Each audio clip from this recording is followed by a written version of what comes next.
நபிகள்கிட்ட ஒருத்தன் கேட்குறான், இஸ்லாத்தின் மிகச்சிறந்த குணங்கள் எவைன்னு கேட்குறான்.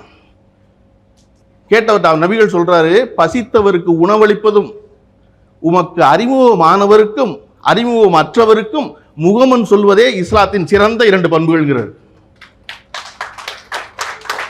அது நீங்க யோசிக்கணும். பசித்தவனுக்கு உணவளிப்பது சிறந்த பண்பு, முகமன் சொல்வது எப்படி சிறந்த பண்பா இருக்க முடியும்? நீங்க அதெல்லாம் யோசிச்சு பார்த்தீங்கன்னா, நீங்க யாருக்கு குட் மார்னிங் சொல்றீங்க, உங்களுக்கு யார் குட் மார்னிங் சொல்றாங்க யோசிக்கிறா நபிகள் எவ்வளவு சரியா சொல்லியிருக்காரு புரிஞ்சிடும் உங்களுக்கு. எவரையெல்லாம் உங்களை விட கீழாக நினைக்கிறீர்களோ அப்படிங்கும்போது முதல்ல வணக்கத்தை அவர் சொல்றேன்னு காத்திருப்பீங்க. நீங்க யாரெல்லாம் நீங்க மேலா நினைக்கிறீங்களோ அவருக்கு முதல்ல போய் நீங்க கும்பிடுற சாமி சொல்லுவீங்க. அந்த சாமி வெயிட் பண்ணுவார், இவன் கும்பிட்டு முதல்ல நம்மள.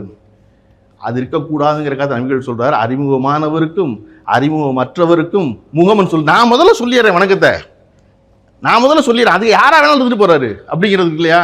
அதுதான் மிகச்சிறந்த பண்பு. அப்ப இந்த பண்பை நம்ம பரப்பணும்னு நினைச்சோம்னா, சொல்லணும்னு நினைச்சோம்னா நம்ம அதை செய்யணும்ல.